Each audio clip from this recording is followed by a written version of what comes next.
what I've seen is that the new generation is more emotionally intelligent.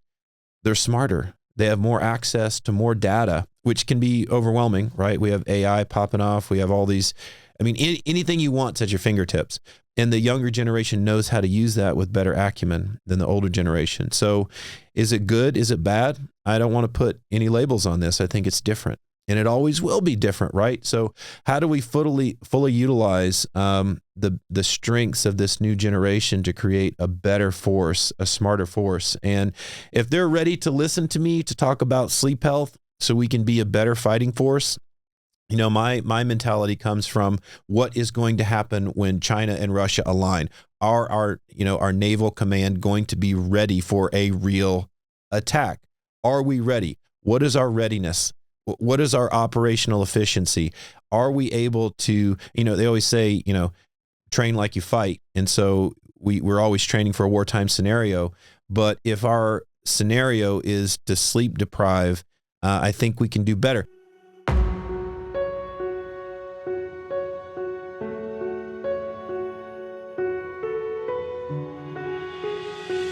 You ever feel like your body just isn't keeping up the way it used to? We all know that life doesn't slow down, and sometimes the grind shows up in ways that we might not expect. Lower energy, focus that's a little off, maybe even motivation that isn't quite there. Human Performance TRT knows what it's like to want to get that edge back, and they're here to help you do it without the runaround. A veteran and first responder-owned company, they're not just your typical telehealth service that just hands out prescriptions. Human Performance takes a full view of your health. First, you hop on a video call with one of their expert providers who goes through your goals, your blood work, and any specific needs you've got. From there, they create a personalized plan that goes beyond just hormones. If you need support with mental health, they've got it. If you're looking to get serious about weight management, they can coach you through it. The best part, they keep it flexible. No locked-in subscriptions. As you progress, they're checking in, making adjustments, and keeping your health plan up to date. Because what works today might look different down the line. Everything they do is sent right to your door, hassle-free, so you can stay focused on the things that matter. And here's another benefit. If you're already on a hormone replacement program or have recent blood work, Human Performance makes it easy to transition. If your lab results are less than 6 months old, you could submit those directly. No need for new blood work. They'll review your current levels and build a customized plan based on where you're at now, so you don't have to start from scratch. It's just another way that Human Performance puts you first, meeting you where you're at on your health journey. Human Performance TRT is built around your success. This isn't a one-and-done approach. It's ongoing with real guidance because your health deserves more than just a quick fix. If you're ready to take the next step towards optimized health, check out Human Performance and see what a real personalized approach looks like. And for listeners of the Transition Drill podcast, use the promo code TDP for 10% off throughout the entire time you work with Human Performance. So head over to hptrt.com and remember to use the promo code TDP, that's Tom David Paul, for 10% off your program. My guest this time is back for round 2. He unofficially calls himself a sleep scientist. He was a Navy SEAL for 8 years. He was forced to transition out in 2018 due to a back injury, which put him on his own personal journey of improved overall health and wellness. He did everything he needed to avoid having surgery on his back. He's back to, loosely I would say 100%, still routinely doing jiu-jitsu. He got off the cocktail of meds that the VA wanted to keep him on. But fueled by the suicide death of a very close friend, he really started doing a deep dive into the impacts of poor or improper sleep on our overall mental health. Today, through his company 62 Romeo, he works with veterans and first responders to help them improve their overall mental health and their overall wellness through better sleep. You can go back to episode 69 to get more on his backstory, but this time we got deeper into the impacts of sleep deprivation. We talk about the general state of the veteran and first responder communities today. We talk about his new app, the Sleep Genius app, which as of this recording is just waiting on approval from the App Store. And in general, we just had a really good conversation, which I always enjoy sitting and talking with him. So let's get into it. Here's episode 173 with Rob Sweetman. Jason Redman is strongly encouraging me to create a podcast because he believes that's how I'll launch my speaking career, which I'm very interested in speaking. because the social media is great, but there's nothing like being in person, making an impact on somebody's life, like boom, right there. So he says you have to write a book. I mean, which is in my resume as a SEAL, right? Mandatory. I was going to say, isn't it part of the requirement? It's part of the training pipeline, how to write a book by Navy SEAL. And then doesn't the cover just usually say Navy SEAL and then just goes from there? It really doesn't matter anything else other than Navy SEAL on the cover and a big golden trident, and then you're good, right? All types of classified war stories. That's the par for the course, right? So, but the names have been changed to protect the innocent. Of course, right? Who knows what's real and what's not, anyways, in those stories? But I mean, with the lack of support after you leave service, can you blame them? Well, and what are their role models? There are a lot of fellow SEALs who have a lot of books out, multiple books.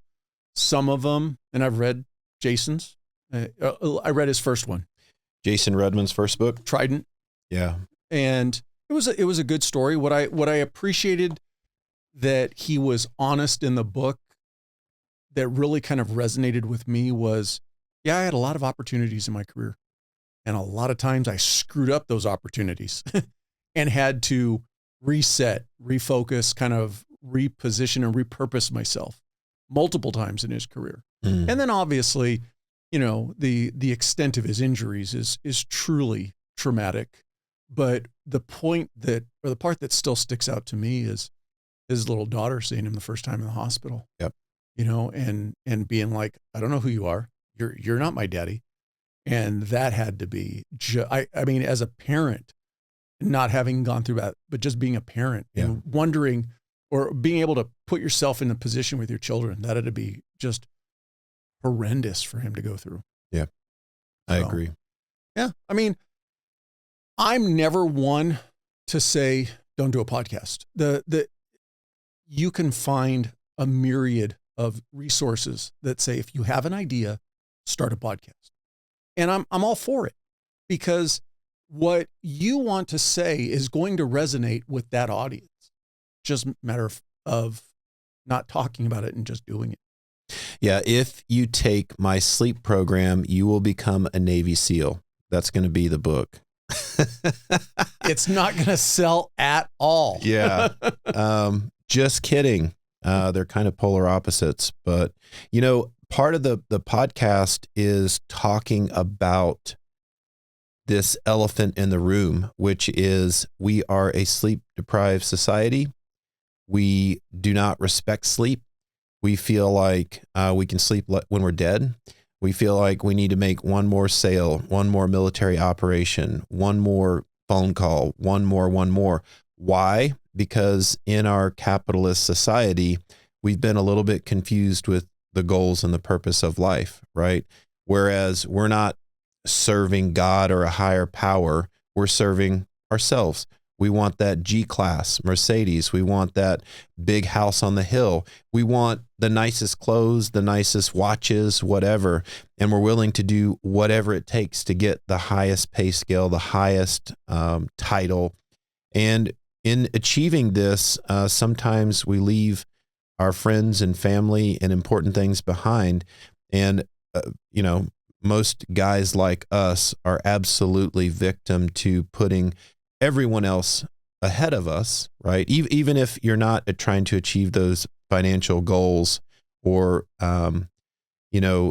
some type of title, still guys may find themselves putting themselves last. And that means burning the candle from both ends and not getting adequate sleep. And then down the road, they realize that they have developed hypertension or cancer or heart disease or something else, or just a mental health condition that they don't know where it came from. It's a little bit obscure, but I can tell you that one factor that can cause all of those things is not getting good sleep.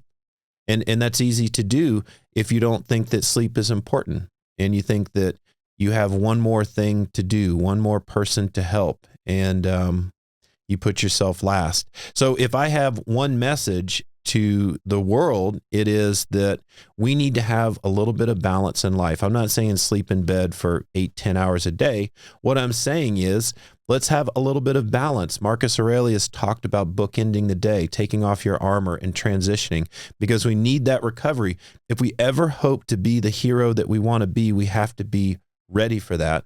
And we can't do that if we're smoked, if we're completely spent. We want to try to keep our energy tanks on full so that when the emergency occurs, we are able to address that in our full best self. Not to make light of it, I think what you said, though, has a lot of weight in the sense of, from a podcast perspective, or as you mentioned, a public speaking perspective. There are a lot of young men, I think more and more over time, more women. I don't know if they'll ever make it to active SEAL duty, but where I'm getting at is there are a lot of young men who still want to do that.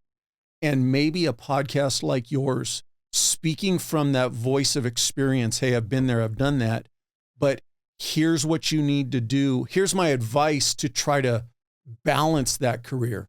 Don't give up on that dream, because there are a lot of negatives that aren't highlighted. You know, you talk about one of the things that our communities bring, the veteran, the first responder community, even going to your level of the tier 1 community, is, at least from the outsider looking in, I don't know if it's changed, and I don't know how much connection you still have to it, but from your time in, the one thing that drives that bus is that competition, even if it's unwritten or unspoken. You're looking to the guy to your left and to your right. Well, look at him. Look, he was here 12 hours yesterday, or I can't let him. And we get into this weird sense of, I've got to be cool to my teammates, as opposed to, man, I just need to take a step back and take a breath for my overall health. So maybe if you did have a podcast that talks about my sleep study, my sleep program, my sleep research, how it benefits you as a Navy SEAL.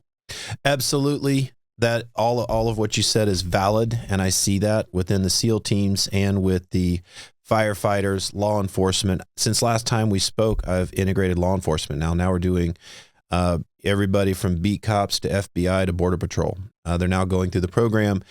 We got some funding from a donor in South Carolina to get that started. But I get reached out to all the time by potential, little tadpoles wanting to be frogmen.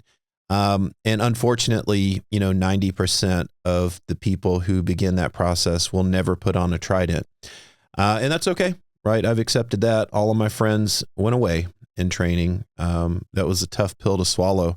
In fact, their memories still exist in my mind, but it just gets blurry because there's just so many people that you're 100% sure that guy is going to put a trident on his chest, and he never does. I mean, I'm talking some real studs doing 30, 50 pull-ups, just insanity, athletic freaks, Olympic medalist, stuff like that. But handling that constant failure and constant pain and self-inflicted torture is not everyone's cup of tea. So, but if I can influence people to become the highest level human being they can be, any of the top 1% performers in this world know the secrets of sleep. So, Rob, what do you mean the top 1%? Aren't Navy SEALs in the top 1%? I guess in some regard, yes, they are, but I see more of the team guys than not falling victim to a vicious cycle that I have observed, which kicked off this whole career in sleep science 7 years ago, which is using sedatives to go to sleep. Doesn't help that the Navy issues Ambien. Not sure what that status is now. This is from 10 years ago, but the Navy issuing drugs to go to sleep and drugs to wake up. All military, right? And I get it, right? This is life or death, military operations, and there are many things that I view as acceptable in a wartime scenario that are not when we're not in a wartime scenario or back home as civilians. But I'll say that the people who fall victim to the vicious cycle of using sedatives to go to sleep and using stimulants to wake up are likely not getting good enough sleep. And one of those people, Ryan Larkin, I believe his suicide, my platoon mate, was absolutely driven by his sleep health. And he was one of those that was using Ambien alcohol to go to bed, using stimulants to wake up. And I just observed a slow downfall. Now, there are people in the SEAL teams who get it. The people who come in who are better educated on sleep, regulate their sleep, manage that a little bit better. Those folks have a much more, a better career health-wise, mental health-wise, longevity within what they're doing. And so really the audience that I'm talking to are the folks who don't get it yet. Anybody who gets it, most of your CEOs and top tier athletes and top tier SEALs and top tier performers in any regard as a human know the importance of sleep. Maybe they don't talk about it, but then there's a bell curve of a lot of folks who are victim to the culture. And there is a tremendous amount of pressure, like you talked about, to self-sacrifice for the image of outperforming or staying with the pack. And I mean, I was victim to that as well, right?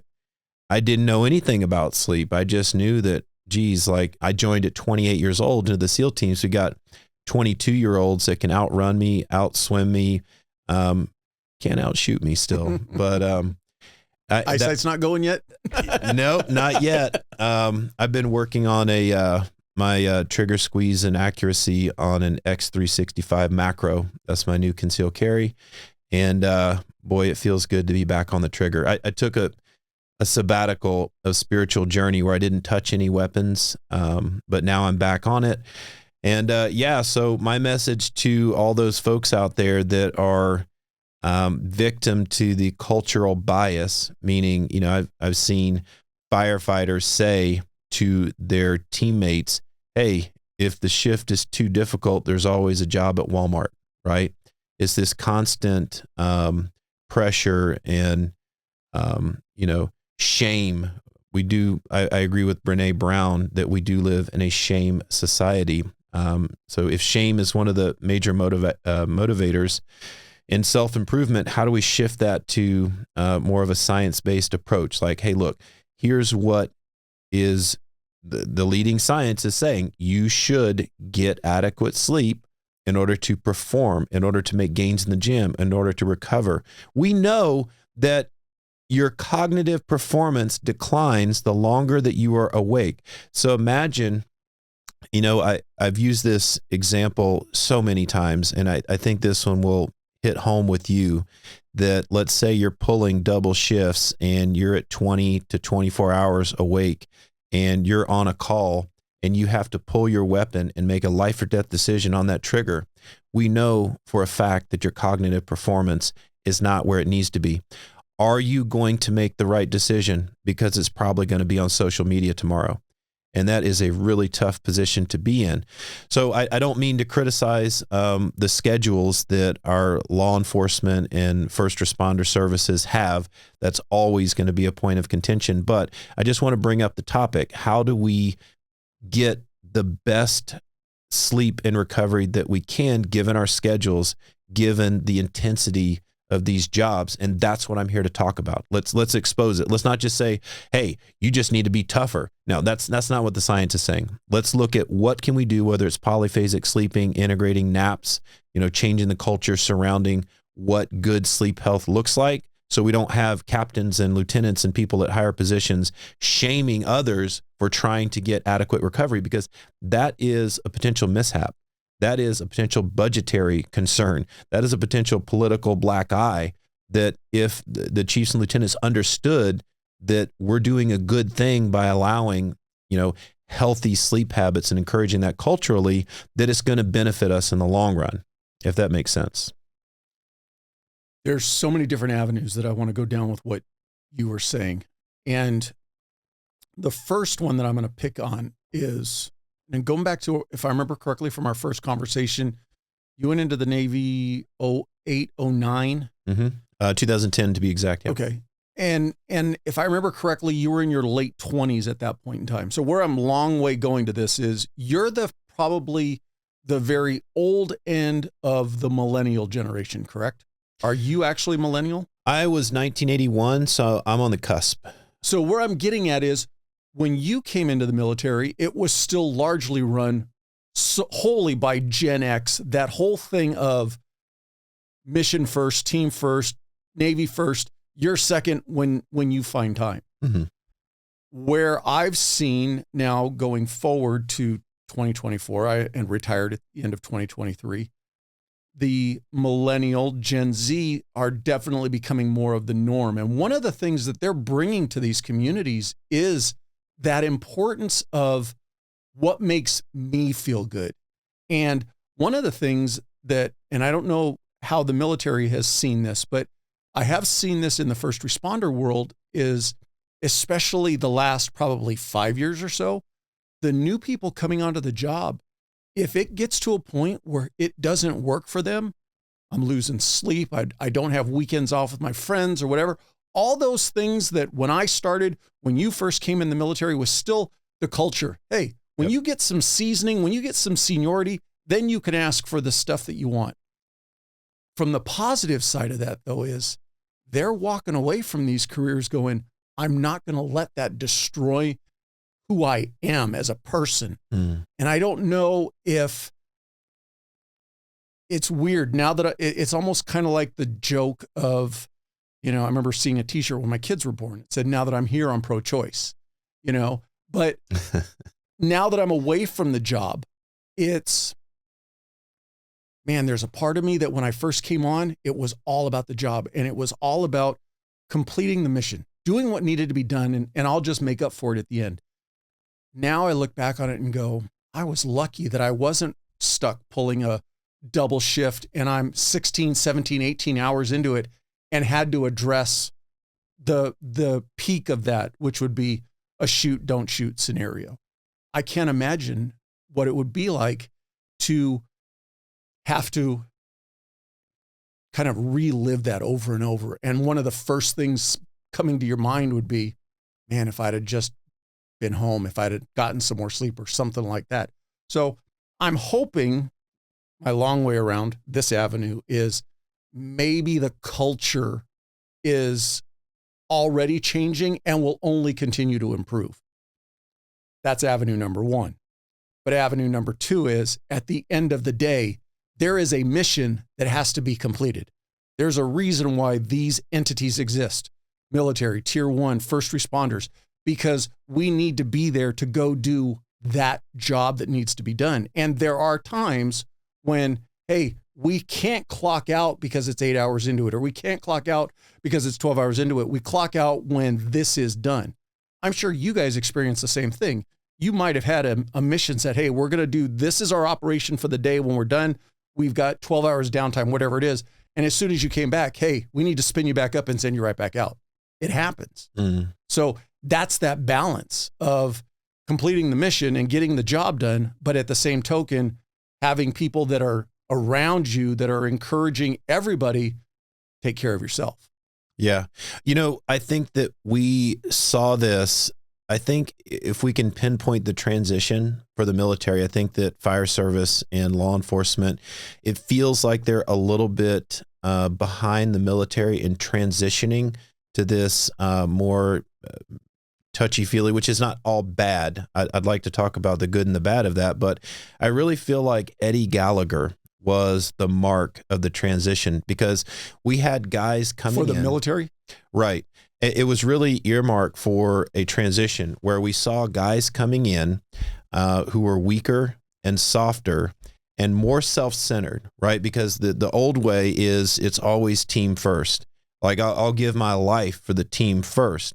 And then we saw a transition to a group of guys who I was very close and familiar with from a platoon that were more focused on themselves and what they emotionally felt was right, even though this was a wartime scenario and they're putting their thoughts and emotions first. And I get it. Combat is traumatic. There a lot of emotions come up, but to go to the depths of selling out somebody in your platoon for your own personal individual belief structure or your personal perspective. And I won't say that, these Navy SEALs were fragile, because that's impossible. They went through buds, but emotionally different than the former generation. And you see things like what we saw with Eddie Gallagher, that, these guys tried to blow a whistle for their own personal reasons, and they burned a guy like you never would have seen that in the past. It's team first, right? And so I think those guys, rightfully so, have been forever shunned from the community because that's really just a mutiny. And we weren't there with Eddie Gallagher, but I will say from training that Eddie Gallagher was one of the hardest, best team guys I ever worked with. I mean, he was literally a role model, both in just toughness and physical prowess, in Navy SEAL type skills. And so to put him downrange as a very decorated, experienced combat veteran who's been to those areas, and to get after it like they were in the big push to Mosul, which, by the way, it worked. We did snuff out ISIS. That was a problem. They were beheading American journalists. I mean, that happened, right? So we were able to snuff them out. Is there a justified means to an end? There's always going to be collateral damage. And in the fog of war, I've never heard of a scenario where there weren't things that happened that after the fact, the critics couldn't overanalyze. But in the middle of that, to have someone from the new generation, blow a whistle and say, I emotionally don't feel at this moment in time that this is right, and to burn another guy for that. I think we've kind of come back to center a little bit, but I think that really highlights the transition to this new generation. Now, I don't want to say that the new generation is bad. I feel like I'm my dad now, right? Because hey, turn off that rock and roll music, right? Every generation has their complaints about the new generation. We have this new generation that we're saying, okay, they're emotionally fragile. They live in a bubble. They're not able to put in a full day's work. They don't want to sacrifice. But really, I think our perception of reality and our experience as humans on this earth might be jaded a little bit, right? We might have put a little bit too much value on the shared suffering that we experienced in this culture. We might want the new generation to suffer like we did because that's what we did, and it built the brotherhood or the sisterhood. And we value that suffering in a weird, morbid way. And we like, if I did it, you have to do it. But actually, that doesn't necessarily equate to job performance. What I've seen is that the new generation is more emotionally intelligent. They're smarter. They have more access to more data, which can be overwhelming, right? We have AI popping off. We have all these, anything you want's at your fingertips. And the younger generation knows how to use that with better acumen than the older generation. So is it good? Is it bad? I don't want to put any labels on this. I think it's different. And it always will be different, right? So how do we fully utilize the strengths of this new generation to create a better force, a smarter force? And if they're ready to listen to me to talk about sleep health so we can be a better fighting force, my mentality comes from what is going to happen when China and Russia align. Are our naval command going to be ready for a real attack? Are we ready? What is our readiness? What is our operational efficiency? Are we able to, they always say, train like you fight. And so we're always training for a wartime scenario. But if our scenario is to sleep deprive, I think we can do better. Obviously, in a wartime scenario, everything kind of goes out the door. But if we can train to a point where we're aware of how to operate optimally, I think that we can always train down from that. So, pulling on what you said, where the first thing is try not to sound like our dads. And when you start getting more laps around the sun, inevitably you're going to be sounding like your dad. There's no way around it. Yep. But you hit on a key point, is that we have a generation and subsequent generations that are I'll put the air quotes around it, softer. They haven't been challenged as much growing up. They haven't been shown that, hey, you can work through problems and find a way out of it.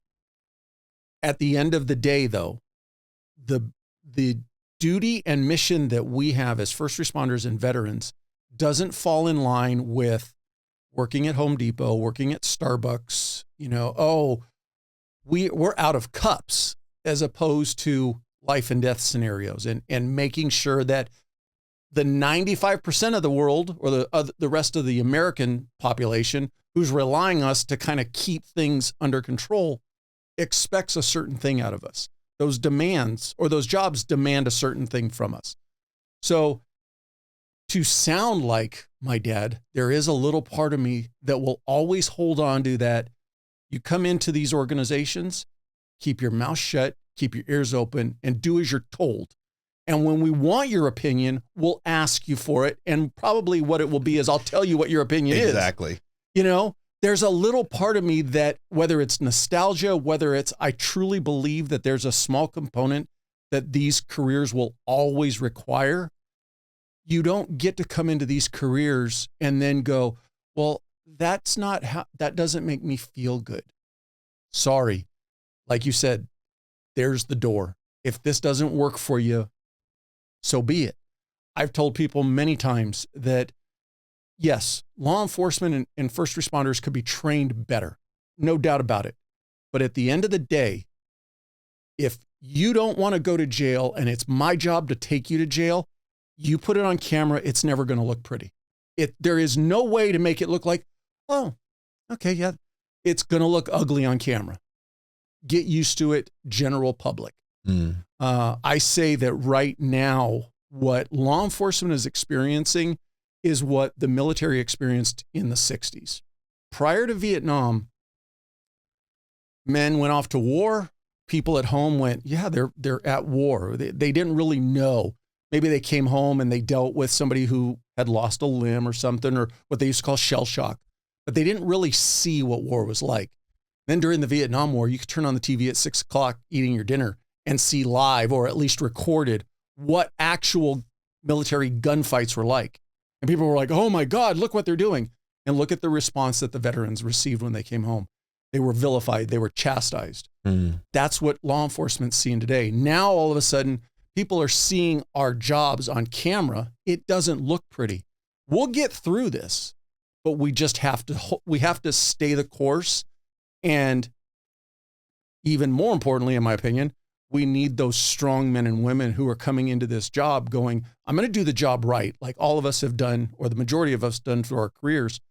But at the same token, find a way to get that balance of doing the job, but still taking care of yourself. Because I do, after our conversation, after a lot of things I've learned, I do believe that that's the one thing that has never really been a paramount of take care of yourself, take care of your mental health, take care of your physical health. We are seeing that change, but it's still got a long way to go. Yeah, most of the people I work with are transitioning out of service and realizing that they're all screwed up. So how do I hard stop and try to fix some things? But I'll tell you, we have such a weird society shaming toxic masculinity, and we're in such a bubble in this beautiful country. It's gotten so easy to live here. Not talking about the rising gas prices and the challenges buying houses for young people. Our inflation is absolutely out of control. That's a whole nother topic. But I will say, I just got back from Asheville, North Carolina, where the devastation is widespread. It's a total media blackout. People are lying about the magnitude of this situation. But I'll tell you, it's not the people who are sensitive and compassionate to the female populace. It is the toxic masculinity that is out there chainsawing trees and saving lives. It is the hard men who are out there doing hard jobs. And the women that have been crying for, to end toxic masculinity, to end the patriarchy, to end all this perceived, male dominance, which I don't believe to be true. I think we all have our own individual roles, but Now they're looking around like, okay, please save me, right? Because in a crisis situation, it becomes apparent the need for the strong wolves and the strong bears and the men to come out of the woodwork, because that's our job as human beings. We're meant to protect women and children. And when things get too easy, people get soft. And when things get hard, either men got to get hard or the hard men got to come out of the woodwork, because that's the only way we're going to survive. If not, that's how we end, right? Societies and civilizations is gone that way, I think, since the beginning. You can put your head in the sand like an ostrich and say that evil doesn't exist, toxic masculinity is bad, blah, blah, blah, whatever it is but at the end of the day, I don't care if it's 2024, 1924, 0004, there is evil amongst us. And there are men and women that need to be able to stand up to evil, and standing up to that evil, not trying to, glamorize it. It's not a pretty picture. And it will take a piece of you when you do that job. And so along the lines of what you're trying to push forward with the importance of sleep is take care of yourself while you're doing this job. I'm pushing now for your goal should be to be the same person you were, or as close to the same person you were when you came into the job as when you leave it. When you leave it, that would be, if I could give somebody a goal to achieve, be that same person. Be that person who's just Joe, just Mary, don't put veteran or first responder as your identity or make that your whole life. It's just a job that we're doing. Yep. Have fun, enjoy it, take every opportunity you can, but remember at the end of the day, you're just a person just like anybody else. Well, it's an honorable job too. It's an honorable job. A lot of team guys get out and go to a hedge fund to make $250,000, $500,000, how much money per year, because they feel like that is the next step to go make lots and lots of money. But they very quickly realize that they feel unfulfilled. Gee, I wonder why, right? So military, law enforcement, first response, these are really honorable jobs. And I think everybody joins for the right reasons. They want to be a protector. They want to serve their communities. And we just need more of that. The people who only want to take from the communities and look for handouts and complain about the way that life is. Sometimes you just got to look at life and say, my perception of reality is the only thing that's under my control. I can't change the world. And if I complain about the world and look at external factors as the cause of where I'm at in my life situation, it's never going to get better, because you actually don't have control over any of that. It's all an illusion. It's funny. I feel like, there are people who would prefer to bury their head in the sand. And I don't judge anyone because, I have traveled to the Amazon and sat with spiritual leaders there. I've stayed in India with monks there. And the reason that I chose not to go down that path, because there absolutely is some validity in a life of solitude and spiritual exploration. But for me, the way that I'm designed is that when things happen out of our control, whether it's war or conflict or destruction, I do want to be the person that steps up to the plate. There's no judgment against the monks who just continue to pray and they want to allow things to evolve and stay separate from the physical world. They don't want to get involved. Okay, there's a place for that. And exploring that, I reached my limit, right? I reached the point where I had to make a decision. Do I really want to go down this path of like absolute purity and spirituality? Or is there a more center ground that I can find that's more realistic to my perception of life? And at the end of the day, I will be that man that steps up to the plate to defend, to save others, to, just like what I was attempting to do in Asheville, help out amidst all of the destruction. And that's just how I'm wired. So I will, accept the people that feel like they need to bury their head in the sand. I will accept my role and my potential, sacrifice of my own life for the innocent and for the good. That's just how I'm wired, and that's my destiny in this world. So it takes guys like us, or again, we'll just be taken over by another civilization, another society, or another species. Who knows? Did you find the need to start down that spiritual journey because at the time you saw yourself, and I'll use the flip side of that coin. So going down the spiritual, I don't want to say necessarily less violent, but more passive, peaceful, because you found yourself too aggressive, too physical? I crashed and burned. I, became a Navy SEAL, and I was, eliminating terrorist lives downrange. I saw the behind the curtain, the defense contractors and how they were profiting from the war machine. And I looked to my left and my right, and I asked myself the question, are we making a difference? And I didn't think that we were. Not that military operations aren't in place to make a difference, but a lot of times, just like healthcare is driven by pharmaceutical companies and insurance companies, a lot of times the war and conflict is driven by the defense contractors, right?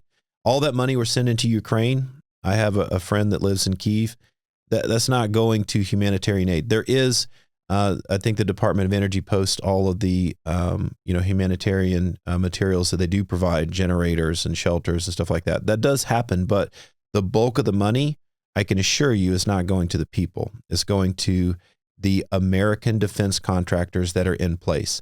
They're siphoning the money out from our tax dollars and putting it into their pockets. It's part of the whole war machine. So I was a little bit disgusted with that. When I got out, I was hurt. Paul, I broke my back. I was medically retired. I was forced out. They said, you can no longer be a SEAL. You're broken. Get out of here. Like, we got the train still moving.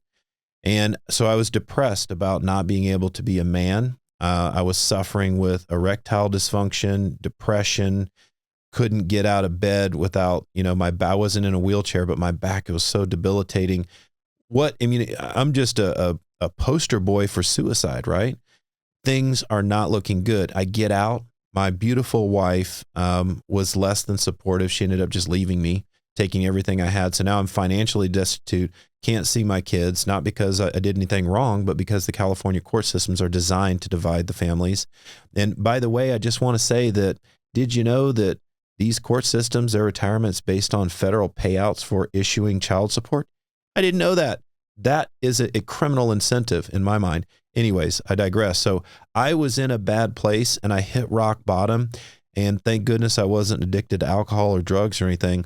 I did drink a lot in the teens. That was a cultural thing, and I was struggling with that. I didn't realize how much of a poison it was. But when I hit rock bottom, I had what Eckhart Tolle calls a white light moment, right? Where I experienced the pure love and breath of God.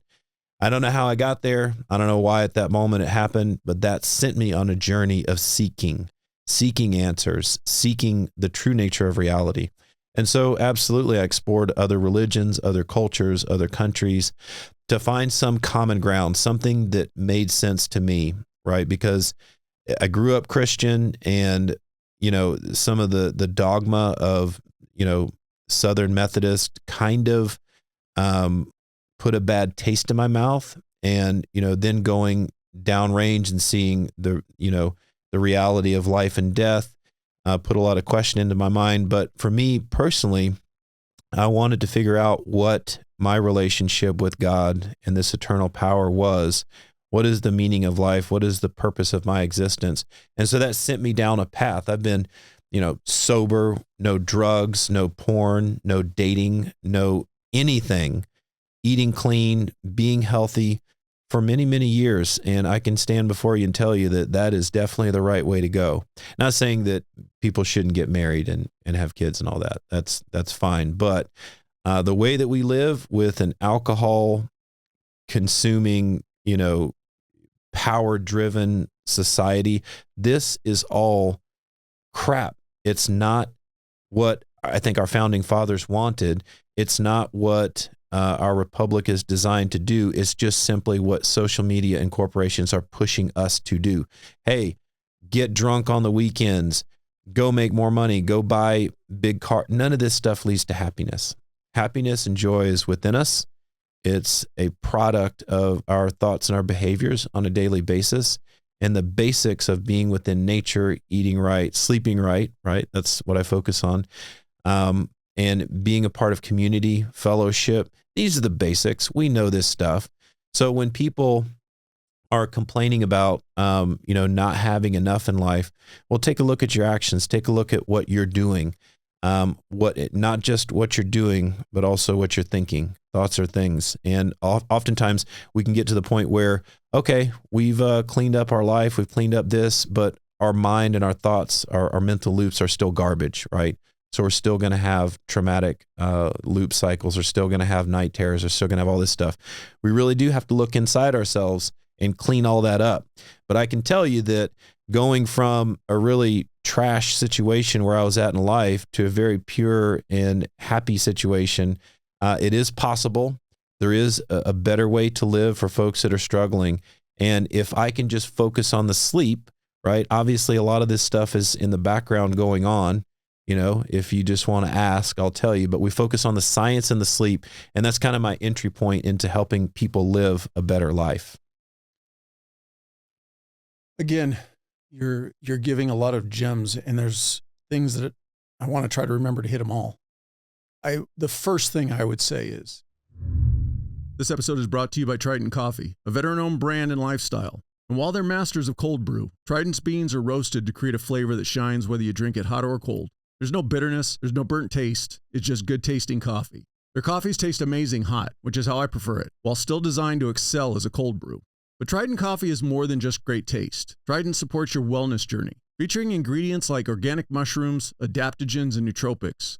It's made for those who enjoy good coffee and value quality and health. So if you're looking for a coffee that meets you wherever your day takes you, hot or cold, you need to check out Trident Coffee. I know I said I prefer hot coffee, but here's a tip from me. Mix their instant cold brew with your favorite protein for a protein coffee drink that's great cold. You can thank me later. I know there's a lot of coffee options out there, but give Trident a try. I know you'll enjoy it as much as I do. Head over to tridentcoffee.com and use the promo code TDP15 for 15% off your order. That's TDP15 for 15% off your order. If you're somebody who's driven today by what you have and what, more importantly, what you don't have, that drive because I want more, I'm willing to gamble that probably 99 out of 100 of you, you're going to get that thing, and there's going to be the next thing that you want. If you're constantly chasing it, you're never, it's like you said, if you're not happy with who you are right now, no matter what you pile on top of it, it's not going to make you happy. It's just going to give you something to say that you have. One of the things that I've experienced with this podcast now, 3 years into it, many of the guests have been in situations like yours where they weren't ready for their transition. It was forced upon them. You with your back, and as you mentioned in the previous episode, you realized that not only were you a detriment to yourself, but you were a detriment to your team, and you tried to pull yourself off the line for a little bit. The thing that we fail both as organizations, and then like you mentioned with your ex-wife, is as friends and family, we don't do enough for each other, to our organizations, to help you prepare for that transition in those unplanned transitions. And then as family and friends, we're not better about being that support system while you're going through this massive life change. And I'm not trying to deter from the sleep aspect. I believe it is a huge component of it, because like you mentioned, you get into this downward spiral and then you just compound it by not sleeping well, which just exacerbates everything. And so there's so much to that plate, that meal that needs to be eaten. Sleep is definitely one of them, but just outright honest and legitimate support and preparation for that transition, I think would be a huge beneficial compound to it. I agree with all that. Yeah, that's beautiful. Had our village elders in my relationship stepped forward and said, hey, let me help you fix your marriage. And I didn't want to get divorced. It was a little bit of a blindside to me. I wanted to fix our relationship, and that's why I hired, again, like marriage counselors from the Navy SEAL Foundation, stuff like that. But the village elders, as they were, meaning just the older people who had successful relationships that were in our friends and family network, had they stepped forward and made any effort, we might have been able to salvage our marriage. I mean, I knew I was all in. I'm very committed, a very loyal person, but they were nowhere to be found. They offered no wisdom. And at the end of the day, they were just waiting to pick sides, like it's some type of, reality TV show. And that's a shame. As for the departments for me, it was SEAL Team 7 Advanced Training Command. I transitioned to Advanced Training Command and got retired out of there. They're too busy to be concerned with my transition. Frankly, they just don't care. And can you blame them? I mean, all the way from, Congress down, it's like they're on the chopping block always. And the operational workflow, the operational demand. I mean, like these SEAL teams are gone like 250 days out of the year, whether it's training or deployment or whatever. The divorce rate in the 2015 deployment, we did a big group gathering for the platoon and the entire team before we went on deployment. They said it was a 98% divorce rate in the teams. I don't know if that's changed. I doubt it's gotten any better. But there's no surprise, right? And so what are the motivating factors here, right? Well, we got MARSOC edging in. We have Army Delta, getting jobs. Like the ground force commander is always going to be an Army or Marine Corps general. Rarely is it going to be a SEAL admiral, because we're focused more on, or at least our geographic area of control is in the water, right? So you got SEALs fighting to get work, right? We'll do the scummiest jobs. That's why we've gained the name that we have. We'll always get the job done. But what do we do? What price do we pay to keep that job reputation and keep that work flowing? And what I saw in the ops headquarters is just that the training and the amount of wickets that we have to get to become operationally ready as the commander is advertising to get this work is insane. Like we have so much stuff that we have to be proficient at. It's nonstop. It never ends. And so to think of, the command having time to slice out to take care of you and put a little baby powder on your bottom is what they would say. It'll never happen. I mean, the only hope that we have is the MWR and the Fleet and Family Services and the Wives Network and these external support factors to help people transition. Now, I would like to give a shout out to the SEAL Future Foundation, because specifically for SEALs, and I sincerely do hope that they expand out to other special forces. The SEAL Future Foundation is the premier transition organization. Now, we got the Honor Foundation that helps people put on a suit and tie and figure out how to build a resume, check. But the SEAL Future Foundation, specifically for SEALs, God bless all the other services that don't have stuff like this, but SEAL Future Foundation is such a godsend. I mean, I'm talking about legal advice, career advice, getting you into Wharton MBA program, getting you into a career, getting you a job, hooking you up with work. But probably the most important thing that they do is they are fixing people in terms of healthcare. The VA does not have your back. They are there.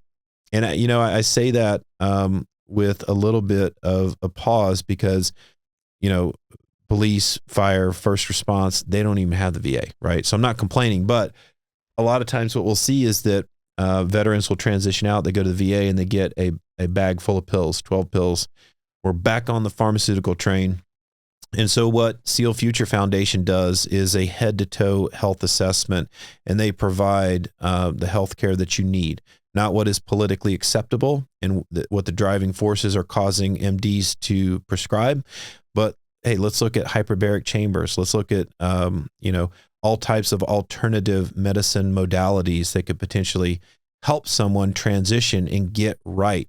So I would be remiss if I didn't give SEAL Future Foundation a little bit of a shout out, especially Joey Fio. Joey Fio built the entire health program and has now been promoted, but I just love those guys. And so the answer is to create more organizations like the SEAL Future Foundation to help folks with transition. But it starts with conversations like this, like highlighting what the need is, highlighting what the problem is. And that's what we're doing right now. And I agree with you 100%. It was not Team 7's command to put you as another check on their list of, I need to make sure Rob's okay, or I need to make sure so-and-so who is transitioning out, especially unplanned, jacked up a back, a knee, whatever. But there needs to be some sort of handoff. And every organization can create this type of organization. This is where you can actually rely and give the guys. So now you've transitioned out. You were forced out because of a back injury. You know what it's like to go through that process. You can now be a resource and an ally within this secondary environment to be able to relate to somebody who's, hey, I wasn't ready to give up my career. This is what I experienced. And at the bottom line, I understand that it's a business and it's about dollars and cents and who's going to pay for all this. But the funny thing is that all the people that stand up, and not just from the military community, first responders also, especially the ones that write books and talk about leadership, the biggest thing they always talk about, take care of your people. Take care of your people. Take care of your people until they're outside the door. Once they're on that side of the door, they're forgotten about. It's true. And it's human nature. I'm sure you experienced it unintentionally. The guys that you deployed with, that you trained with, you didn't stay in contact with all of them. They were on that train that was still running 100 miles an hour. Other things happen in their life. They may have thought about you. Oh man, I need to give Rob a holler. And it didn't happen. Yep. It falls down on the priority list. You, granted, you had your own stuff going on, but it falls more onto us when we step away to be the one to reach out. Hey, how's things going? And so I'm almost a year into it. Handful-ish of Congratulations. People. Thank you. Handful-ish of people that I still routinely stay in contact with, but the greater majority of them, we were friends because we worked together, not friends because we were friends. Mm. And I've had guests who, for whatever circumstance, they had the rug pulled out from underneath their feet. And one of the biggest things I think that could have been a benefit to them is a better handoff network. It doesn't need to be the primary command's responsibility. I get that. But they can hand you off to something like the SEAL Future Foundation. But it doesn't need to be to that level. You know, like you said, hopefully they expand to other.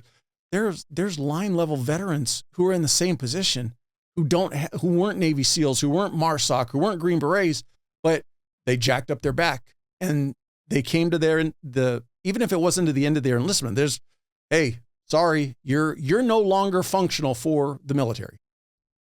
All the best. And now they're floundering. Mm. On the flip side, though, there is that you have to take responsibility for yourself. You can't just sit there and wallow in your situation. Oh, the military did me wrong. Oh, the VA did me wrong. Mm. There is a part of it that you also have to look in the mirror and go, okay, what am I doing to best advance myself? But that's a different topic. You bring up a really great point, because I think it kind of reflects this discussion around like this new soft, touchy-feely generation. And I'm absolutely treading that line, right? Am I hugging these people? Shouldn't they be able to suck it up and figure out how to sleep? But what I encounter more often than not is not a lack of desire to do better. It is a lack of knowledge. And so my main goal is to educate and train people. The 62 Romeo program is, no kidding, a training and education that empowers people. What happens when you empower someone? When you give the training and education and know-how how to execute on this, now they have the ability to shape their culture. They impact their family, their first degree of separation, second degree of separation, their command, their department. This stuff trickles downward.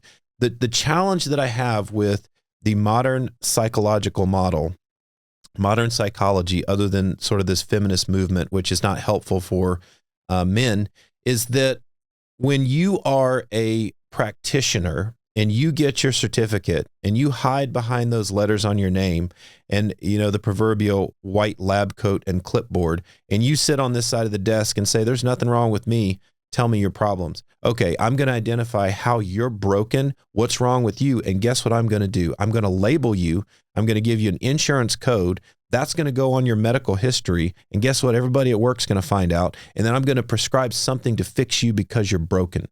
I don't take that approach at all. We are all broken, brother.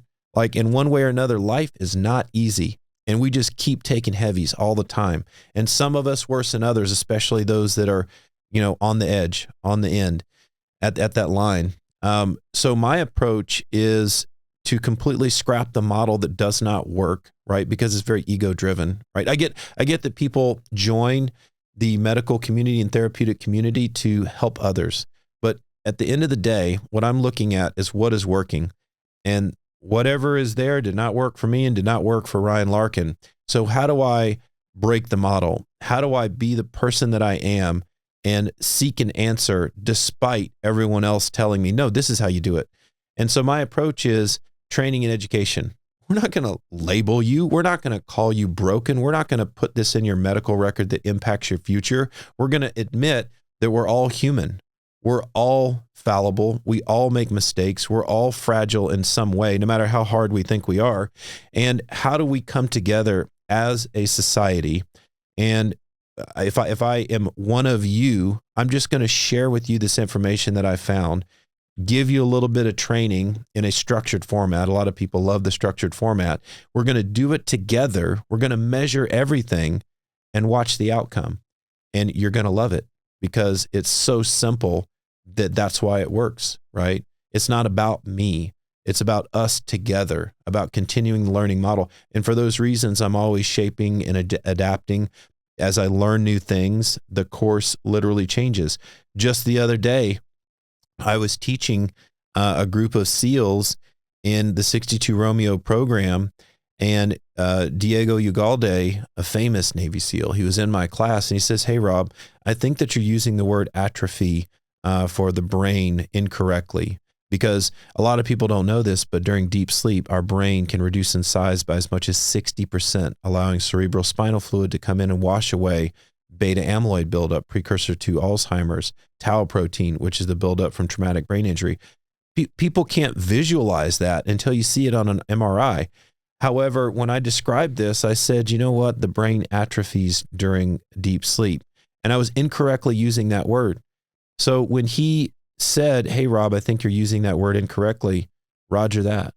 And I fixed it and changed it. And I have no problem talking about it because this is not about me. This is not about being right and getting, a Nobel Peace Prize for, being the smartest scientist in the room.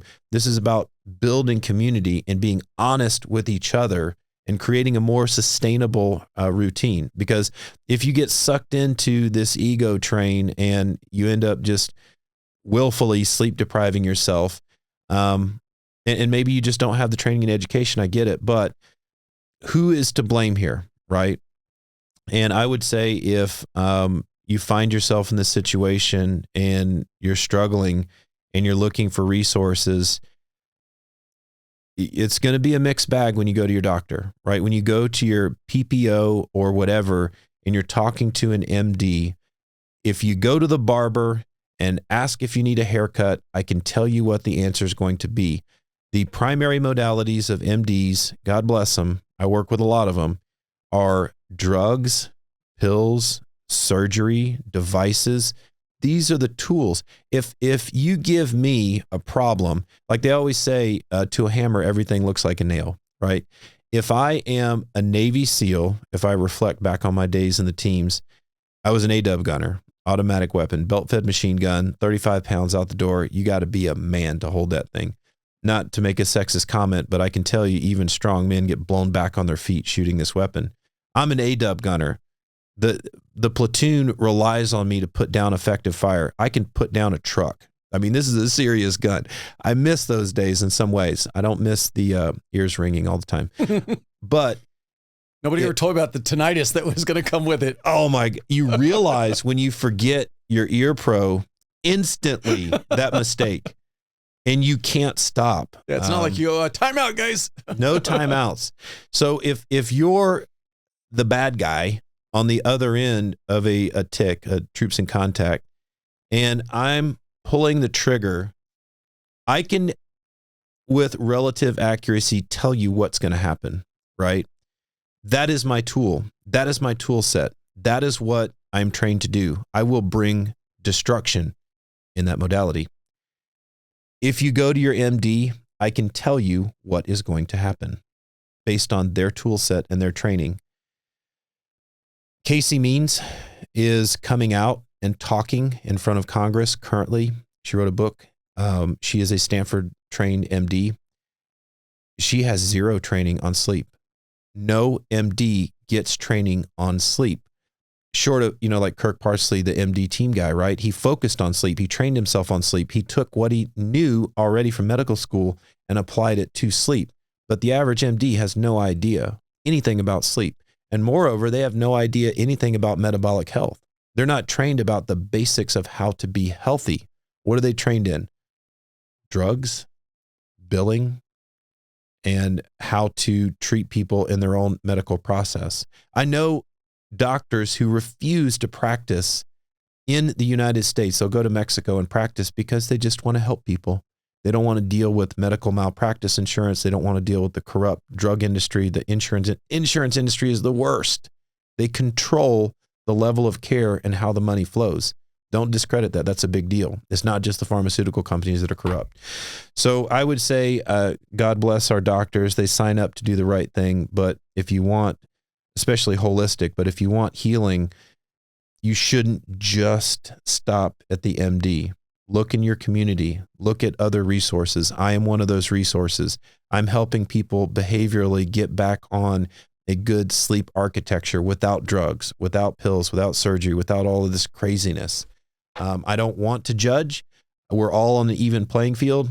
I just want healing recovery. Everybody is capable of doing this, doing what we do in 62 Romeo. The app is coming out in a couple of days. We're literally just waiting on the Apple and Google Play stores to get the thumbs up. We're scheduled for November 1st. If it doesn't happen November 1st, I'm sure it'll happen within the first week of November. But the Sleep Genius Community app is the first time we have a solid resource that you can go there to get all information surrounding sleep. We got forums where doctors and PhDs are talking about this stuff. We're publishing scholarly journals and articles. We're cutting out the middleman, and we're providing the information that people need. All of this is free. Free courses. We do have the paid course, the 62 Romeo course. That'll be on there. That's the trademark course. We can't do that for free because we're sending out hundreds of dollars in materials. We've got staff. We've got people helping. And so it's a little bit of an operational overhead, but we try to run that at cost, and we get donors through the nonprofit to pay for that. So that is a paid course on there.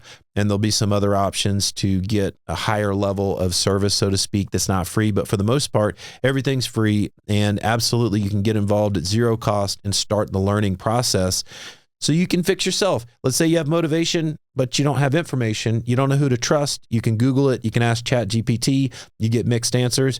Come to the Sleep Genius app, and you will get what you need for sleep information. So let's hit two parts of it.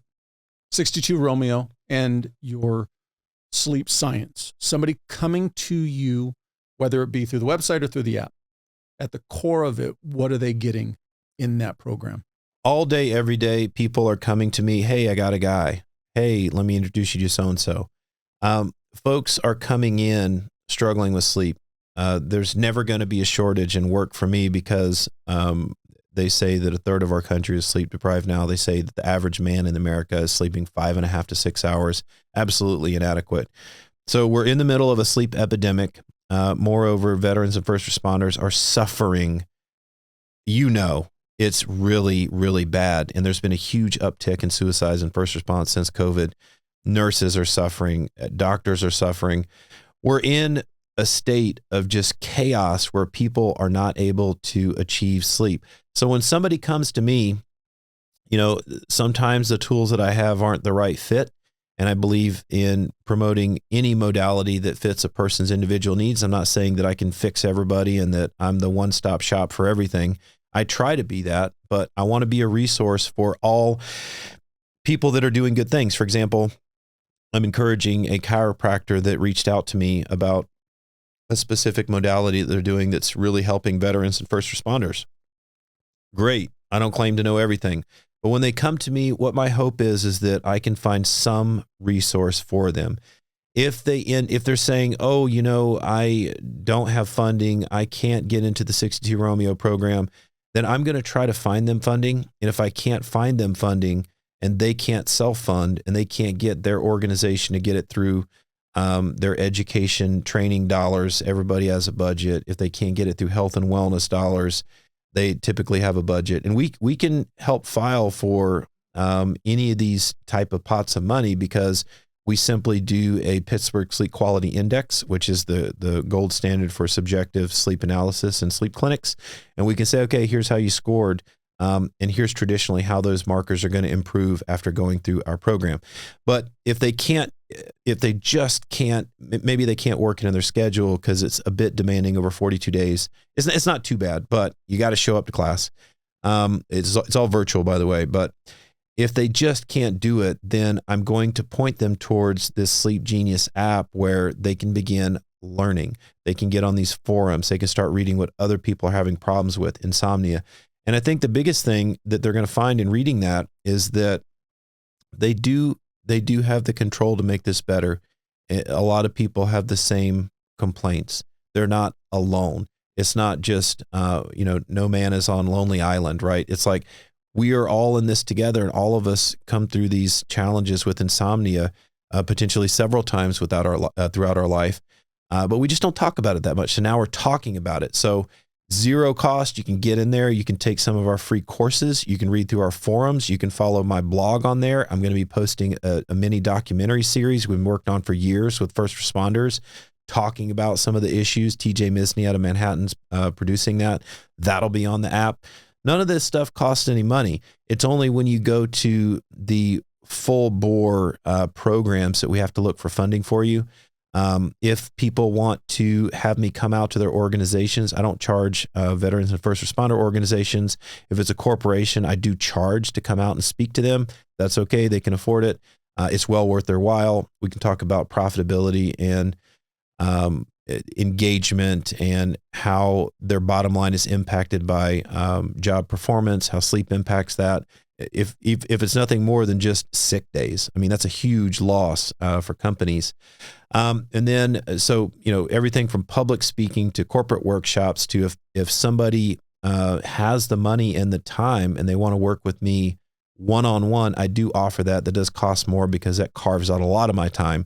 But in almost every situation where me and my team come in and we work with an individual specifically one-on-one, it can be a life-changing experience. I don't want to downplay that at all because I literally have had people who are like, Rob, you saved my life. I'm in a completely different place.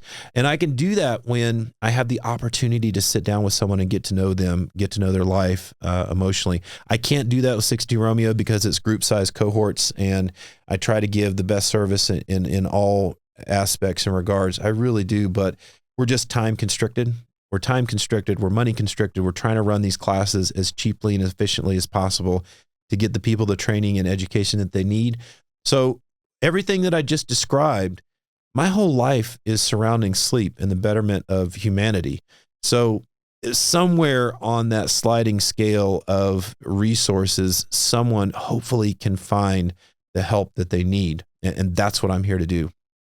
You mentioned two things. One, insomnia. Two, the only getting 5 to 6 hours of sleep each night. My first question is insomnia just the constant waking up, or is only sleeping 5 or 6 hours also a form of insomnia? There's 3 different main categories for insomnia. The first one is not being able to go to sleep. A lot of veterans and first responders struggle with that because when it gets quiet and the tinnitus is more apparent and the the dreams of nightmares of combat or losing, seeing children. In my opinion, first response is way worse than, military service, because I think the frequency of seeing children loss in the general public working as a law enforcement or fire, it's just so much greater. Yes, we do see children die downrange, but it's more military age males that we're fighting. And that's a lot more easy to palate for me. And we can leave that trauma behind geographically when we come back home. First response, man, you're still, going down the street, seeing where that went down. So I would say that a lot of people struggle with that first type of insomnia, not being able to turn it off, the spinning thoughts, the anxiety. That's my sweet spot. We can absolutely overcome that together.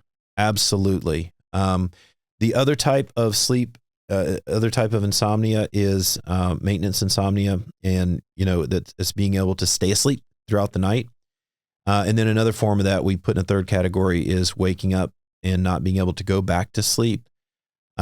So there's different triggers and different reasons why those insomnias show up. What's very common is for people to have interrupted sleep because of sleep apnea. So if especially males are more prone to sleep apnea, for some reason, veterans and first responders are more prone to sleep apnea. My hypothesis is that there's a psychological connection. Companies like $4 billion company ResMed here in San Diego, they would say, oh no, it's absolutely a physiological problem. Buy more CPAPs. And if you have sleep apnea, I do not discredit CPAPs. They can save your life. There's a dozen ways to die from sleep apnea. Take it seriously. A lot of guys don't take it seriously. But with that said, ignoring the correlation between the psychological connection leading to sleep apnea, we can't discredit trauma. And when we see 98% obstructive sleep apnea with Marines coming back from combat, that says something, right? It's not just blast exposure. I do believe there's a psychological connection. Some of my colleagues have written about it. There's a paper on the psychological connection to sleep apnea development, obstructive sleep apnea development, not central. But there's not a lot of funding, right? There's not a lot of money in the cure, as they say. So there are breath work exercises that can improve sleep apnea. That's not really talked about that much, but especially for mild sleep apnea, I'm delving into a medical protected, got to be an MD to talk about this stuff, all that horse crap. But you're not part of the club. Not part of the club.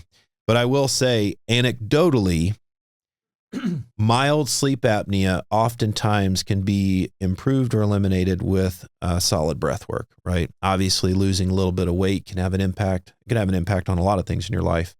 But those three types of insomnia are prevalent in veterans and first responder. I see all three types. Definitely not being able to go to sleep from the anxiety is a big one. Definitely night terrors is a big one. But I would argue that the general populace, perhaps in a smaller percentage, is also suffering from this.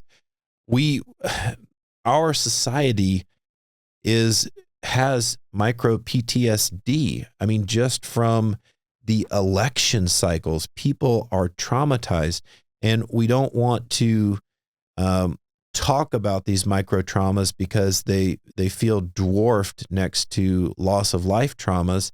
But in fact, the brain processes trauma the same way, regardless of the actual event. It's our perception of how that event impacts us that creates the trauma that can create, post-traumatic stress disorder is just the repetitive cycling of this trauma thought, right? So how do we break that?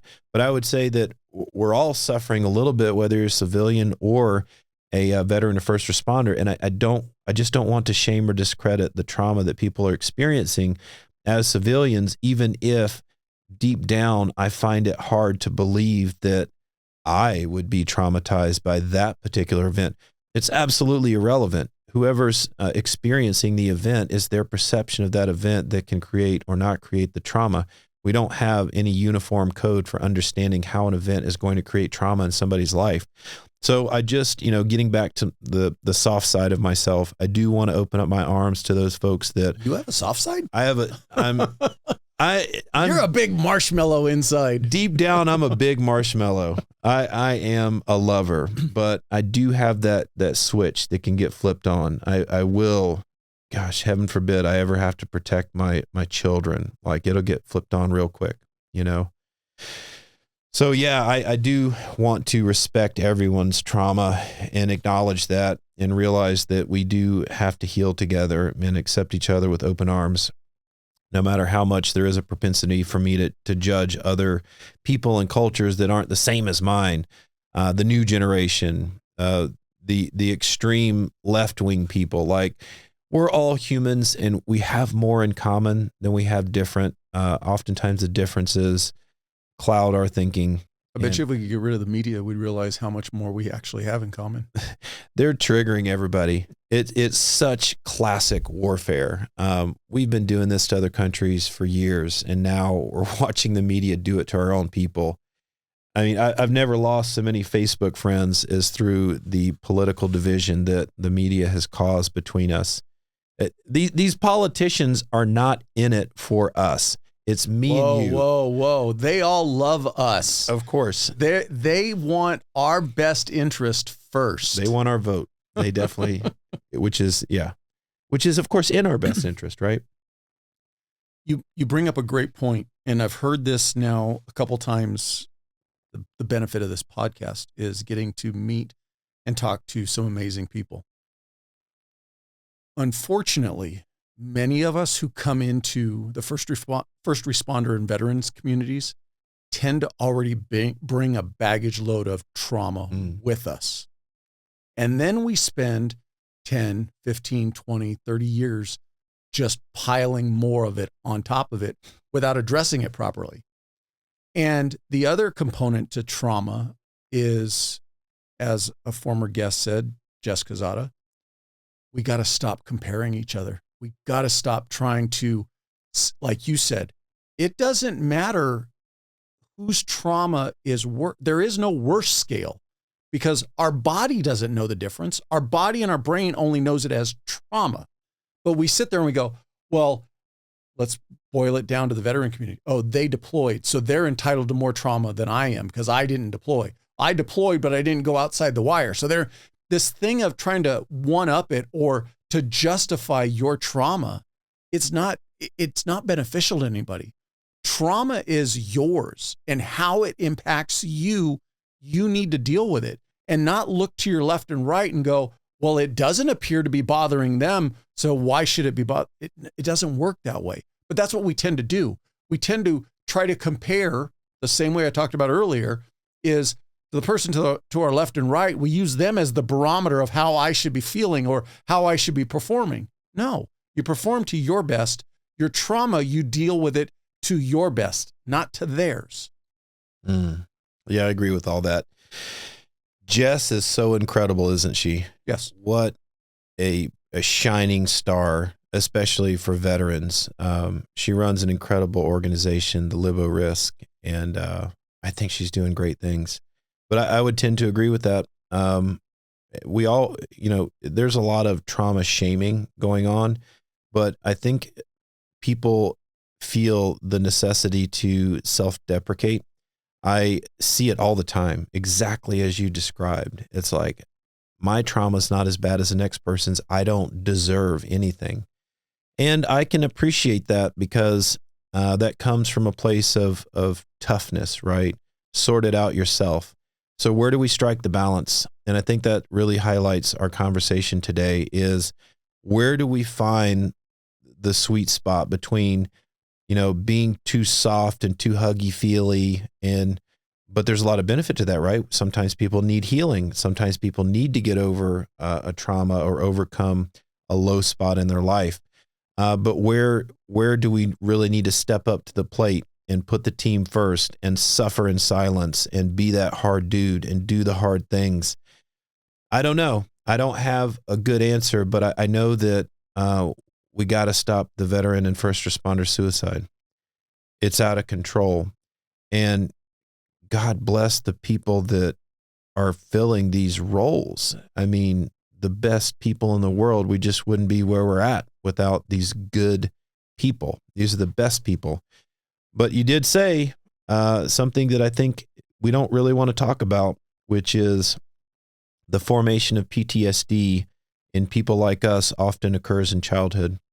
And a lot of times what we're seeing in the adult performer is potentially somebody with a hero complex that wants to, this is their form of survival, and they're expressing their ego in a way where they can gain control because perhaps their childhood was a little out of control.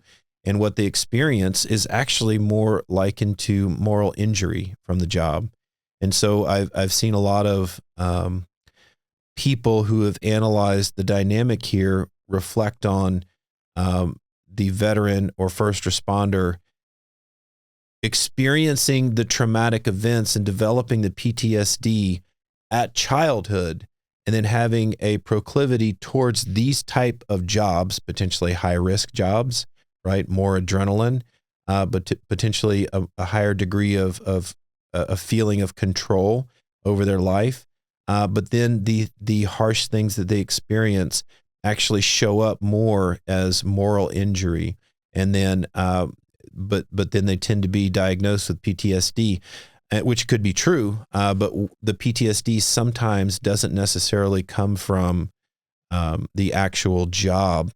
And I say that not to discredit anybody's, diagnosis or how they're experiencing life, but I say that just to really articulate what's going on and to support what you said. A lot of times it's these type of folks that go through a hard childhood and experience adversity that are prone to go towards these tough jobs.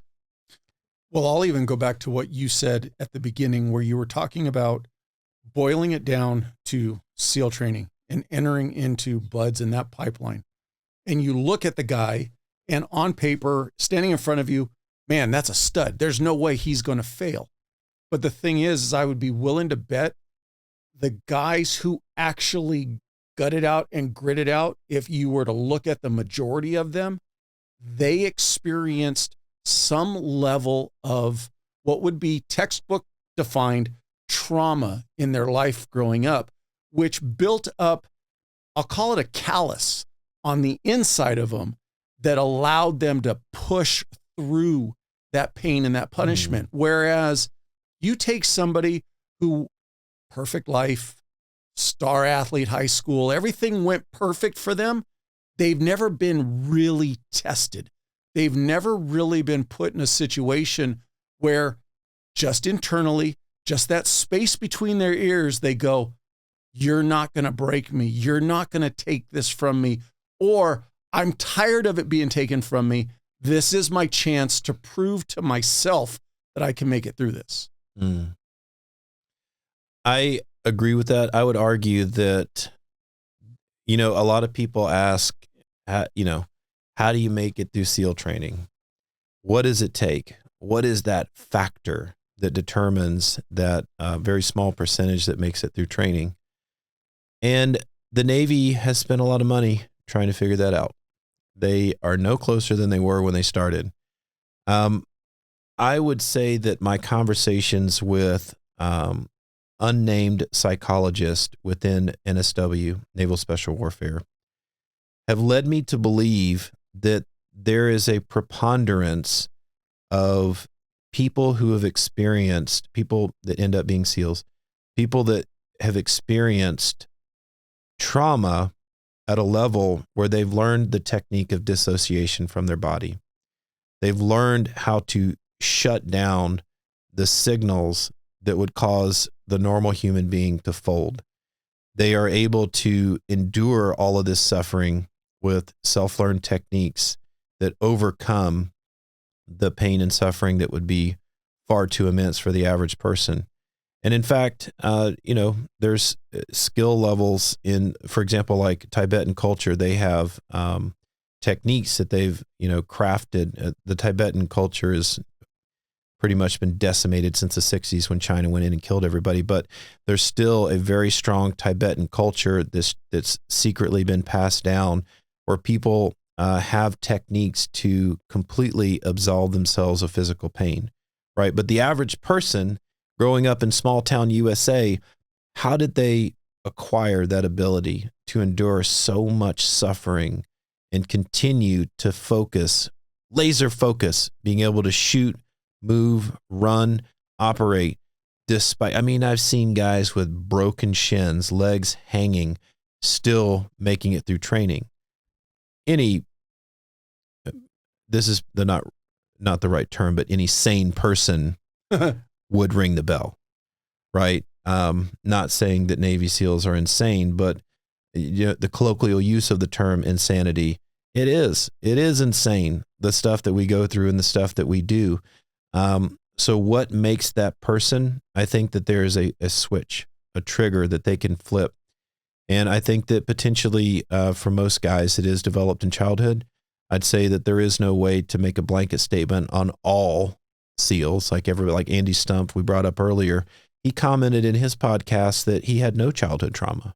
Okay, well, that breaks the hypothesis right there. But I would say that most people are able to endure that trauma and that pain because as a child they experienced much worse.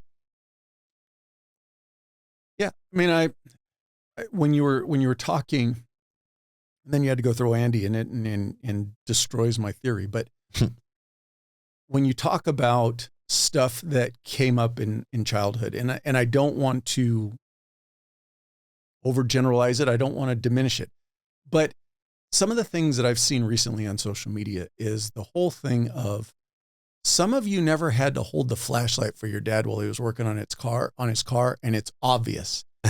And for those who have never been in that situation, it kind of hits differently because it's not the holding it's hold the effing flashlight, and the words that were said to you and you dumbass, and those type things. And I hate to say this, there's that little part of us that what was built in was that I can't do anything back to him. I can't say anything.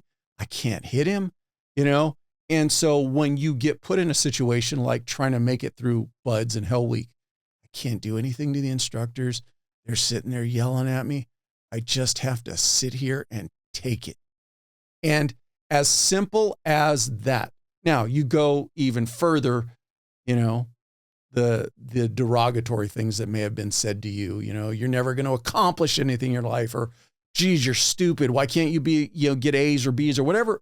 All those little things, maybe one off, are not a big deal, but you compound that trauma through childhood and it's quite a callus that you bring into adult life.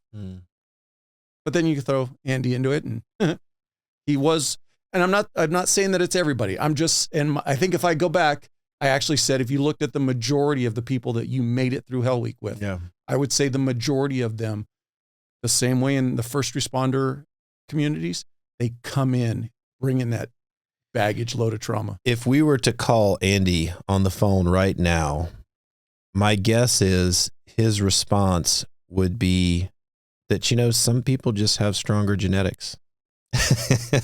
But we don't know. We're never going to figure this out. It's interesting to analyze. Not everybody's going to be Michael Jordan. There's something in Michael Jordan that made him be the best basketball player in the world. There is something that makes, whatever athlete, a John Jones in the UFC, whoever, there's something that pushes them. That's why the old thing of, well, why couldn't guys like a Joe Montana or a Mike Singletary be great coaches? A Tom Brady, why couldn't he go in? Because sometimes what they have internal to them, they can't teach you. They're going to succeed regardless of what path you put them on. Not everybody is like that. Maybe Andy's just one of those rare Michael Jordans and Tom Brady's. I will say that however I became who I am, I was always that man. I didn't need the Navy to define that for me. Although I will say that I was looking forward to the crucible of Hell Week and SEAL training, as I do recall thinking, like, this is what will prove that I'm a man, right? I remember thinking that. So there's a bit of the hero's journey. There's a bit of the vision quest. There's a bit of sort of like proving myself as a man. But who set the standard for you in your head as a very young boy of what a man is? I think it's just, I'm just born with it. I mean, if I am trying to be truthful with myself, there is a bit of just, I am that man. I'm destined to be that man. So I think maybe you're born with it. Maybe you're forged into it. That's getting back to the nature versus nurture argument. There's always going to be a blend. We'll never know. Had I had a different childhood, had I been educated and my perception of reality shaped in a way that maybe I never would have even went in the military, or maybe I would have done something different. I don't know. It's tough to say, but I definitely feel like I was always that person. I already knew before I joined that I would be that person, that I would give up everything, life and limb, and I would never quit. And that absolutely is what it takes. So for, young tadpoles aspiring to be frogmen, no one can decide for you that you can't be a Navy SEAL. I've seen every type and flavor, people you wouldn't believe.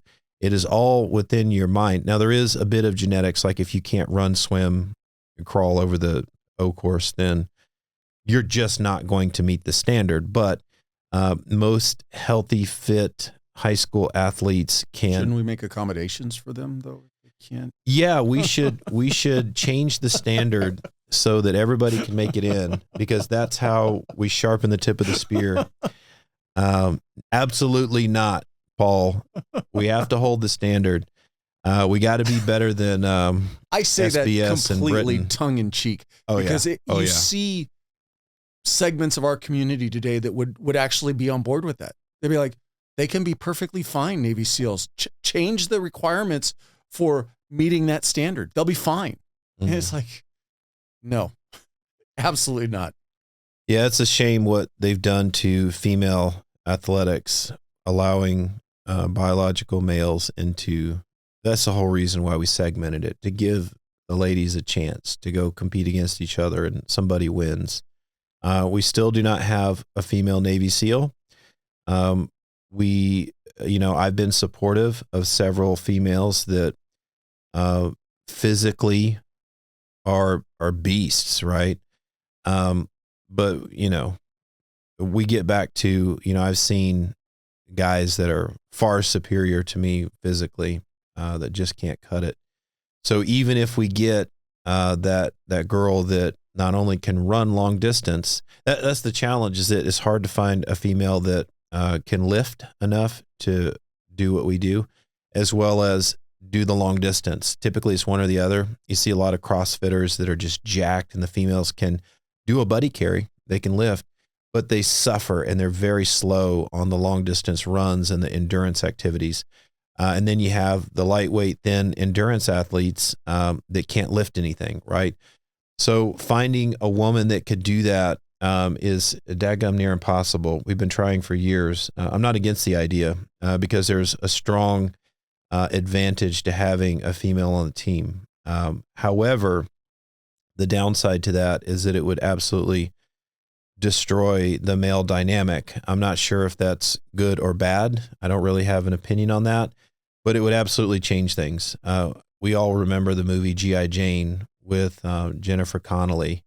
Demi Moore. I'm sorry, Demi Moore. Boy, she was a fox, wasn't she? But, some of the risks that we saw in that movie are absolutely valid. Rape and sexual assault in the military is still widespread. So we always need to use caution when moving women into these heavily dominated male roles.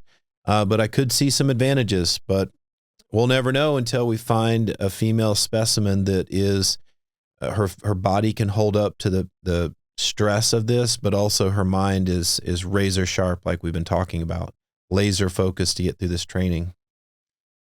It's one of those things that you just keep pushing. Is it Sisyphus who kept pushing the rock up the hill? Mm. You just keep pushing that rock up the hill. One day, one of them, like you said, all the parts will align, all the pieces will align, the stars will align, whatever you want to call it.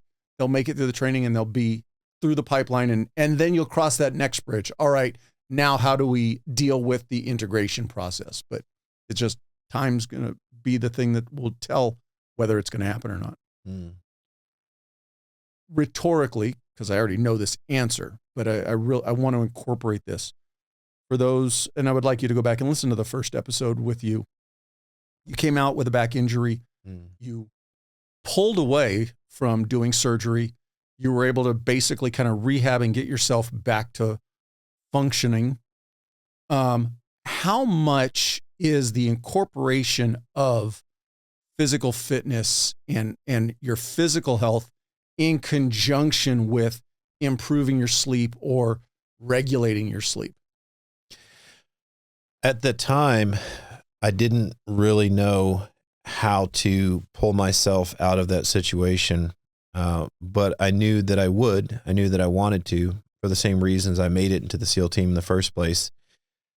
And so I tried everything. I tried acupuncture, acupressure, stem cells, brain treatments, yoga, mindfulness, meditation, anything you can imagine holistically, because it didn't make sense to do surgery until I absolutely needed it.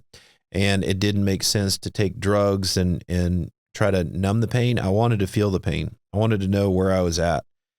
And through this process, I guess the question is, did I improve my sleep and that helped out my physiology, or did I help my physiology and that improved my sleep? And I think it's a little bit of both. Getting the nutrition right, getting off the alcohol, staying away from any type of drugs, taking the holistic path was a very hard road to take. And there was a lot of upfront commitment, a lot of upfront pain and suffering, and having to change my thought patterns and my behavioral actions. But cleaning up everything over the course of several years, I got to the point where, okay, I think I've got this. And because of the path that I took, I have now recovered versus taking the quick fix, trying to do surgery, and shortcutting the healing process. I feel like had I taken that path, I'd be damaged forever. And so, not that everyone else who faces a back injury is afforded the opportunities that I was, but I will say that I am really happy that I took the holistic path, because I've healed myself long term, and I think I have a much better timeline prospect for strength and vitality on the long term.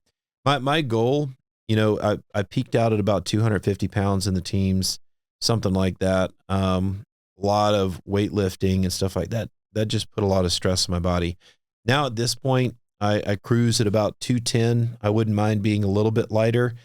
It's debatable because I lose a little bit of strength for jiu-jitsu, but I want to be light and lean and mobile. My flexibility is incredible. It took years to open up my hips and my back. That's part of the recovery process for back. I talk to a lot of team guys that have back injuries, and I start to talk about, like, how's your flexibility? And they clam up. They don't want to talk about it. But if you're not addressing that, how can you possibly address the pinching of nerves, the sciatica, neuropathy, all this type of stuff? So we have to get our muscles in balance, and we have to get our flexibility a full range of motion. So with all of that said, I think that I did take the right path. It's not for everybody. Not everybody's going to be able to have a full recovery, but I was able to recover from a grade 2 spondylolisthesis, basically breaking my back at the L5-S1, and S1 or L5-L4 was also damaged, and I think C4, C5 blown disc, but I have no pain. I have realized that my nutrition largely controls my inflammation surrounding the nerves in these damaged spots. I'm never going to undamage myself, but I have a full range of motion because I worked hard at it. I was able to get off testosterone replacement therapy by eating right, by exercising right, by getting better sleep. And everything, I don't really have a clear answer on how everything came together, because I was working on 10 different lanes of self-improvement simultaneously. But I will say that it took time, and I never gave up. And now I stand before you. I feel like more of a complete person, cognitively, physically, probably than when I was in the teams. I was taking a lot of heavies in the teams and always dealing with an injury. I would say before I joined the teams, definitely I was faster, stronger. but I was missing out on a lot of the things that I have today. Today, I'm more flexible. My memory is better. I feel like I'm sharper.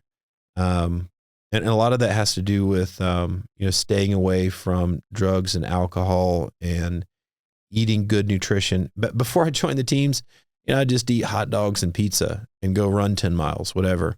Now I'm very conscientious about what I put into my body. I think it's important to be cognizant of what the agricultural company, which is largely controlled by the government, the glyphosate issue, which is Roundup that's being forced onto all of our plants, the fluoride issue that's being put in our water in the public water systems, all of the chemicals that the FDA has approved to put in our food. There's a lot of, I don't know if 90% is the right number, but there is a lot of garbage food in America. It's illegal in other countries. It's allowed for us. So getting the nutrition cleaned up, getting educated on sleep, which is what my focus is on, and making sure and exercising the mind, body, and spirit. Like, if you do all that stuff, you don't need to have a G-Wagon. You don't need to have a Rolex. You're going to be happy, right? But we have to come to terms with our ego, and between shaming and promoting this very superficial lifestyle in the United States, like, we got to cut through that, because you're never going to find joy in that. Joy already exists within you. We just have to find a little bit of balance. And my focus is helping people do that through sleep. From your relationship that you've been able to maintain with the SEAL community, and you mentioned earlier doing training classes, are you seeing a shift in the mindset of self-care changing within this community, as far as the type of exercising, the focusing on flexibility, and all of that changing? Or is it still kind of, you could step in today just like it was when you stepped into in 2010? Yeah, it's absolutely changed. I have lots of touch points with the teams, and I still actively work with them. I've put active duty SEALs. I won't name any names because we didn't go through the proper channels. They want to control everything because they're assets. But I have put active duty SEALs through the 60 Romeo program. There's no risk. It's just training and education. But they've benefited from that. I am seeing a shift in the culture. People are more aware, both in the toxicity of the SEAL community, meaning exactly the things that we've been talking about, just like running yourself into the ground, using whatever supplements and stimulants and whatever to get the job done. They are moving about more smartly. I believe we are on the cusp of a very beautiful future where we are having a more balanced force. I think things are improving. It's very hard not to think in dystopian terms when we look at the national debt. It's absolutely out of control. The political division, it feels absolutely out of control. But I think everything is going to be okay. Things are getting better, and sometimes they have to get worse before they do get better. But we will march on. We will continue. There is hope. And for people that are kind of hitting a low point, or they feel like there is no positive future, that's just not true. That's only your perception. And if we change the perception, we change our thoughts, we change our behaviors, that really makes it easier. If we're doing our body right, it makes it easier to have positive thoughts. That we can create a beautiful, joyful life for ourselves. And I just keep coming back to that. That's the core of what I'm doing. I'm on the second mountain. My entire life is dedicated towards the enrichment of society. And I do that with a scalpel, right? With this sleep science. What's your future hold, do you think, with where this is going to go, or where do you hope it to go to? Well, I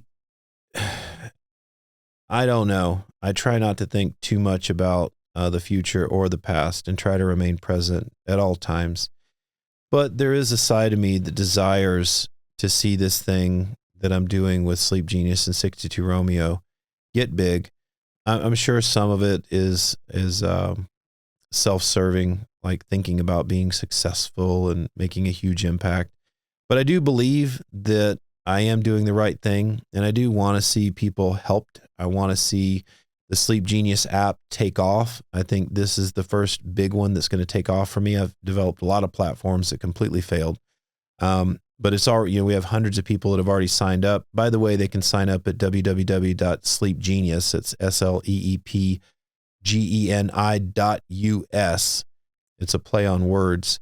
If they want to go to the forums, just /forums. They can go there now before the app drops. Once the app drops, they just download the Sleep Genius community app. But I would love to see this go nationwide, because I believe that connecting the brilliant minds out there doing research in sleep with the people that need information and resources right now, I think that's the way to go. I think my model works. I think, I'd love to continue to do larger and larger public speaking opportunities. I think that I have a good message. I think that every time I get feedback from people that I like what I'm hearing and that people want more of this. So I'm in it for the long haul. I'm having fun. I'm riding this wave of helping people. And, thank God I'm good at something, right? Thank God after the teams, I found something that I could do to feel fulfilled. This work is absolutely fulfilling. I can't imagine what it would like to feel like if I didn't have this, if I left this very intense job and I had nothing and I'm just a rudderless man with no purpose in life. I don't know what that would feel like, because it would probably be very, very depressing. But I find a lot of fulfillment in this work serving others. I think most people in our job sets, we're not doing it for the pay, right? We're doing it because we really enjoy serving others. And maybe it's true that the broken can fix the broken. I don't know. But absolutely, this is my mission. This is my calling. A lot of what's happened is beyond my doing. It's beyond my control. It's purely divine. Like these doors opening up. I didn't do that. This is all happened. I'm doing what I'm meant to be doing. So we'll see. We'll see what the future holds. It's in God's hands. I don't know what it is, but I'm just going to keep doing what I'm doing. Either people like it or they don't. I'm not everybody's cup of tea. But I am going to keep doing what I'm doing. So the new property you mentioned in Colorado, is that personal, or you have plans for like retreats or anything like that with that property?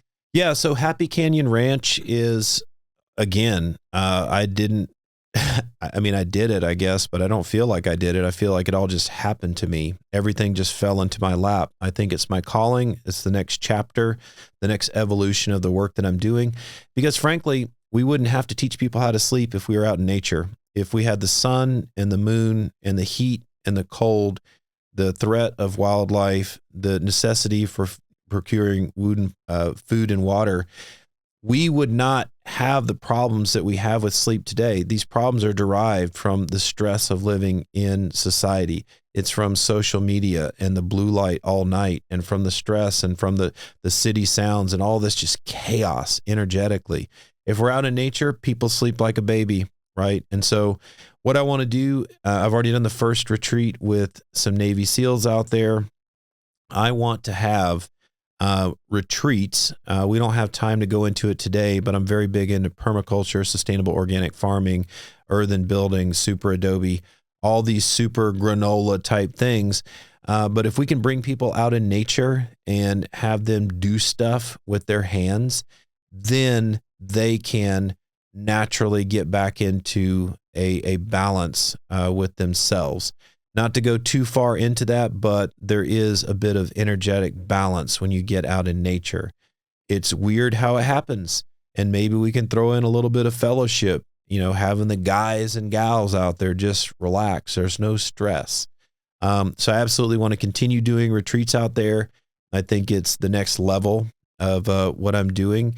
And it's a whole lot of fun. Even just me personally, it's very healing for me to be out there. So there's a little bit about me loving the concept of being out in nature. I invite you to come out. If there's ever an opportunity for you to get out there, get your hands in the mud, build a super adobe dome with us. We actually have jujitsu mats out there. Oh, sweet. That was not my idea. That was Travis's idea. He brought them out and donated them. And I'm like, wow, of course. What a great idea. Let's do some jujitsu out here in nature. So that worked out. when it comes to the sleep component and regulating your sleep cycle and all that, when you find yourself out on your ranch and you don't have anywhere to be, you know that it's multiple days there. Are you completely separated from a watch or a clock in the sense of checking to see what time it is? Or are you literally, I'm going to sleep now because I'm tired and I'm waking up when I wake up? Is it that extreme for you? I am an extreme person, Paul. No. Don't lie to people. Right. I live in a tent with nothing out there, absolutely off grid, with no modern niceties. And at some level, I deeply enjoy it. We have mountain lions. Earlier at the beginning of the summer, they put down a 240-pound mountain lion. These are no joke. We have bears, we have snakes, we have scorpions, a lot of things that could kill you. Now, that's not to deter people from coming to Happy Canyon Ranch. There's a little bit of a learning curve for people who grew up in the city, but you shouldn't be afraid of these things. This is nature, and there are ways to carry about smartly so that you don't run into a life or death situation. But there is a bit that is invigorating about being completely in touch with nature. So while I'm in Colorado, it's on the Uncompahgre National Forest Plateau. We're close to Black Canyon of the Gunnison, which is a very famous canyon. It's on par with the Grand Canyon. We're also close to Telluride, and they're famous for their ski lodge. We're close to Ouray, which is the Jeep capital of the world. The mountains out there, I take people out there Jeeping. That's part of the retreat. You go out Jeeping because that alone will change your life. It's incredible. They call it Switzerland of America. So all of this is very beautiful. We don't have a need for anything modern. Now, I say that with a grain of salt because I will bring out cameras and I'll do a little bit of social media because that's the only way that we can communicate with people outwardly. But for the most part, I sleep like a baby. It's real easy because when it starts to get cold, you get under those covers. Now we're entering into winter. My neighbor out there said that it's in the 20s. So now they have snow. So now if we're out there, we'll be building fires. So, a jack stove with fire burning all night. But you do not have a problem sleeping in that type of environment. Nature and the elements will help you align your sleep architecture naturally. It's very simple. People, after about 4 nights, people fall into a natural sleep routine. No problems. No problems. To wrap this up, I know you mentioned earlier that you get a lot of comments or questions about how to make it through SEAL training. Any last pieces of advice you'd want to throw out there for anybody listening who might be interested in going into the pipeline? Yeah, don't be scared because we need you. If you're the future frogman that's going to, make an impact, don't be afraid to try. There is, the possibility that you're not going to make it. But no matter what, if you try out for SEAL training, you become the man in the arena. You put your hat in the mix. You're giving it a shot. And what a life to live. You gave it a shot. It's not the things that you did that you're going to regret later in life. It's the things that you didn't do. And I would say that just be brave, be bold, and you may be that man.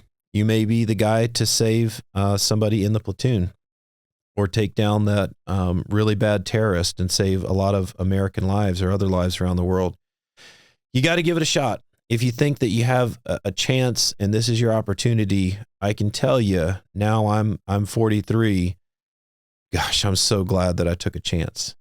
Always take a chance. Always dance like no one's looking, right? Always jump on that karaoke if you get the chance. Just live your life, man. You're going to get old before you know it, and you're going to look back and you're like, man, I shoulda, woulda, coulda, right? You don't want to be that guy. Just do it. Just give it a shot. I appreciate your time. I appreciate your second time. A little bit different scenario than in my garage where you had to do pull-ups before we started last time. So thank you again, and I wish you all the best with Sleep Genius and the new app. Thanks, brother.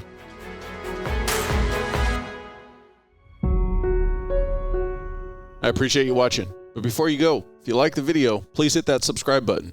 Also, any comments are appreciated. Thank you.